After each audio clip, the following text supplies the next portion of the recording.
What's up, you? Get the... There, okay, now it's done. What's up? So, we got some tools here. We picked up a 1-ton engine joint hoist. I got this to hit our camera guy when he misbehaves because he's a little shit. Not even little. He is small and he gets into things. He's like a little ferret. He fucks with stuff. So this is for him. Dead blow hammer. A breaker bar. No, this is not a sex toy. I promise you that. A tire thing, also known as like a breaker bar, just to kind of hit stuff and break things loose with. A 20-volt lithium-ion battery. Some off-brand lithium-ion impact driver from Harbor Freight. Actually seems in pretty good quality. Some gloves and a mask so when I fart, it doesn't kill me. So, we're going to use these to hopefully build that into an Exocet. Now this is my Miata. I love this thing. It's a standard 1.8, 5-speed, 1999. It's done about 145,000 miles. Very, very gentle miles. Never abused, never redlined. Yeah, right.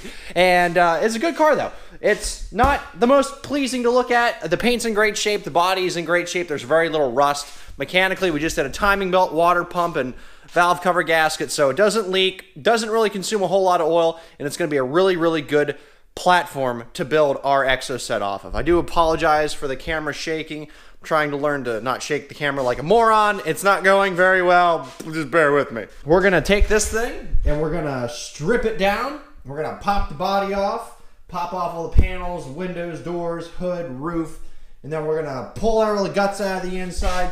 As you can see, someone's been pounding way too many farts into this thing for way too long. It was like that before I got it. It was not my fault. I did not fart and break those. It looks like someone left a raccoon in this thing. It's like awful, absolutely awful. But really cool, and shout out to Tire Rack. Thank you so much for sending us these babies. These are Avanti Storm S2s with BF Goodwrench G-Force rivals. These are some awesome wheels. They're a little heavy, but they're 15 by 9. They are, God, I can't remember the specs. I know what they're 245, 45 R15s. Now, I have a good friend, Doug. Shout out to Doug. I love you, Doug. I love you, Doug. You're a great guy. Great guy. He's actually going to be one of the people helping us with this build. He has these exact same wheels on his Miata, and his Miata sticks to the road like shit to a blanket. And it works. So that's why we got these puppies. And I'm very happy to have these. Thank you again, Tire Rack, for sending us these. I'm gonna put them right here, and we will definitely be putting these to very good use. I also went down to the local Miata junkyard. There's a junkyard about 20 miles from my house here that actually sells only wrecked Miata parts, and got a lot of really good insight. I got some stuff we need. So, my Miata is bare bones, like absolutely bare bones from the factory. I think the only amenity it really has is air conditioning and cruise control. But I don't have a Torsen limited slip differential. I have an open diff. They kind of suck, especially for getting power down in the turns and such. So, from my boy Mike over at the junkyard, he gave me a Torsen limited slip differential. Thank you, Mike. You are awesome. I really appreciate all your help and also your insight into learning how to build this thing and kind of getting an idea of just what the hell I'm doing. He also hooked me up with a larger set of brake calipers from the later year Miatas, the Miata Sport, and they actually have much, much larger brake calipers. These are the front brake calipers that are on this thing. This is actually a toilet ring. Let me get this out of here. I was installing a new toilet ring. I bought a new toilet.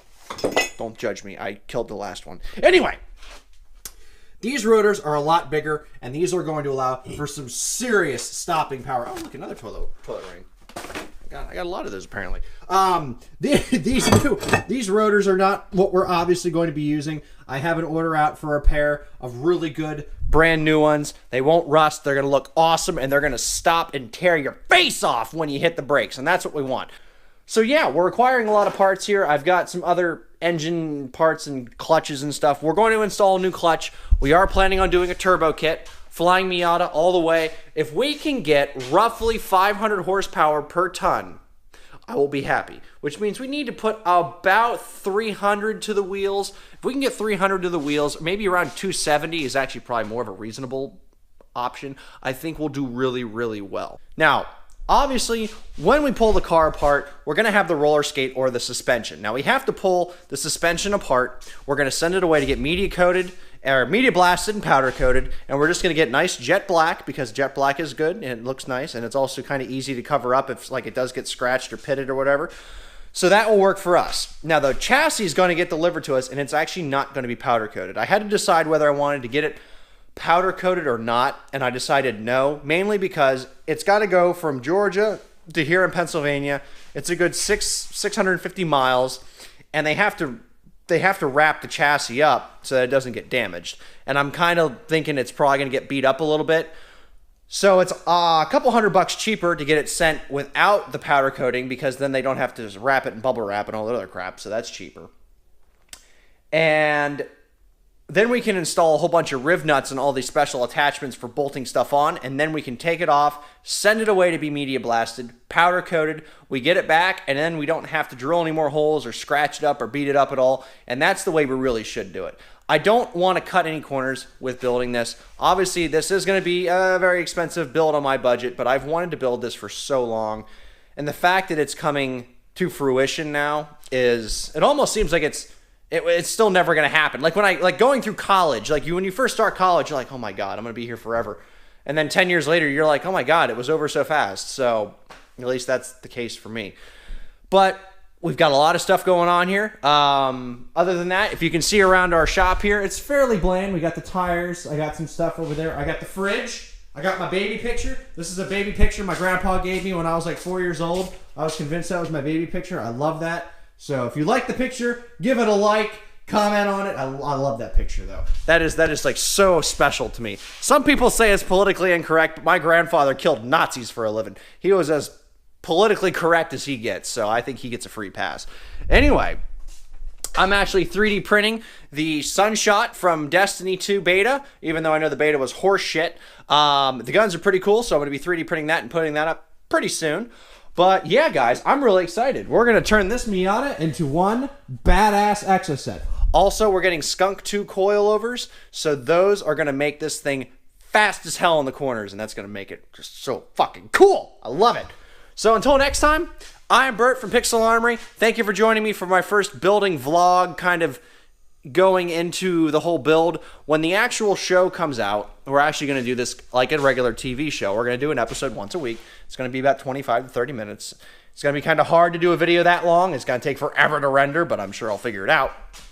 And we're going to have a group of people helping us build it. It's going to be a lot of fun. It's going to be a lot of complex moving parts, making sure that we detail everything we do, show everyone how we do it, and then obviously we're going to have a lot of screwing around and fuckery as well, because you don't want to watch a boring car show without a whole bunch of fuckery and crazy stuff happening. So we're going to do that. But anyway, guys, I got to go because my wife is here and she's probably going to tell me to get my truck out of the garage, so I got to go. So guys, I am Bert from Pixel Armory. Like, favorite, subscribe, and I'll see you later.